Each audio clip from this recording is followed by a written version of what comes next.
নবী করিম সাল্লাল্লাহু আলাইহি ওয়াসাল্লাম বলেছেন, পৃথিবীতে যত খুন হবে কিয়ামত পর্যন্ত, মনোযোগ রাখেন, পৃথিবীতে কিয়ামত পর্যন্ত যত খুনের ঘটনা ঘটবে, সমস্ত খুনের পাপের একটা অংশ কাবিলের আমলনামায় যুক্ত করা হবে।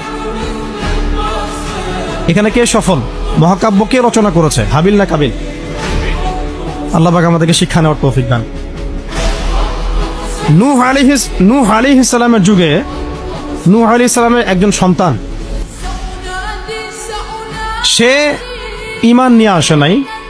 বাবা তাকে ডাকছেন, আল্লাহর গজব চলে আসবে, তুমি তাড়াতাড়ি নৌকায় উঠো।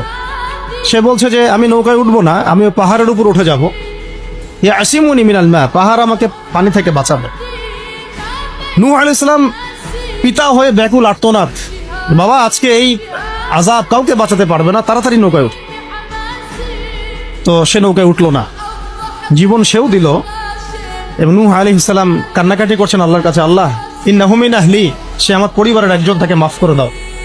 আল্লাহ রাব্বুল আলামিন বলছেন লাইসা মিন আহলিক, সে তোমার পরিবারের কেউ না। এখানেও নূহ আলাইহিস সালামের পুত্র নবীর সন্তান জীবন দিলেন, কিন্তু মহাকাব্য রচিত হলো না। কথা কি বুঝতে পারছেন? মহাকাব্য রচিত হলো না। এভাবে লূত আলাইহিস সালাম যাচ্ছেন, কারণ আপনারা জানেন লূত আলাইহিস সালাম এসেছিলেন সাদুম জাতির জন্য নবী হিসেবে।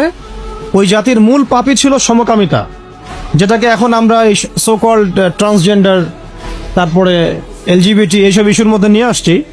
আর এটা পশ্চিমাদের একটা বড় এজেন্ডা, বাংলাদেশে এটাকে বাস্তবায়ন করা। এই জন্য তারা পশ্চিমার কিছু সেবা দাসকে তাদের মাথার উপরে নিয়েছে এটাকে বাস্তবায়ন করার জন্য। এবং যত সুদী এনজিও আছে এদের একটা বড় অংশ এর সাথে সম্পৃক্ত।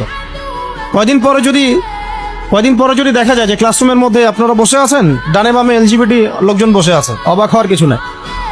ওইদিকেই জাতিকে নিয়ে যাওয়ার চেষ্টা তারা করছে, কিন্তু ইনশাআল্লাহ আমরা সেটা হতে দিব না। আমরা সেই লূত আলাইহিস সালামের যুগে আল্লাহর পক্ষ থেকে যে শাস্তি আসছে, ওই শাস্তিকে আমরা আসতে দিব না ইনশাআল্লাহ। তোমরা ওই শাস্তি আনার ব্যবস্থা করবা, এই জাতিকে সমূলে ডোবানোর ব্যবস্থা করবা, এটা আমরা হতে দিব না। লূত আলাইহিস সালাম দাওয়াতের কাজ করেই যাচ্ছেন, তাদের কওম সেটা শুনছে না। মূল পাপ ছিল তাদের সমকামিতা, হোমোসেক্সুয়ালিটি। আল্লাহ পাক এমন ভাবে তাদেরকে ধ্বংস করেছেন যেভাবে অন্য কোনো কওমকে করেন নাই। আসমান থেকে ফেরেশতা পাঠিয়ে জর্ডানে দেখবেন ডেড সি, মৃত সাগর, ওই জায়গাটা আছে এখনো, ওখানে সাদুম গোত্র বাস করতো। পাখা দিয়ে ফেরেশতারা তাদের পাখা দিয়ে ওই জায়গাটায় এইভাবে উঠিয়ে আসমানে উঠিয়ে আসমান থেকে পাথর বর্ষণ করে এদের সবাইকে থ্যাতলা করে আবার উল্টা দিকে দাফন করে দেওয়া হয়েছে। এমন শাস্তি পৃথিবীর ইতিহাসে কাউকে দেওয়া হয় না। তো আমরা কি বাংলার জমিন এই শাস্তি ডেকে নিয়ে আসতে যাচ্ছি? সবাইকে এই ব্যাপারে সোচ্চার হতে হবে। আল্লাহ পাক আমাদেরকে বোঝার তৌফিক দান করেন।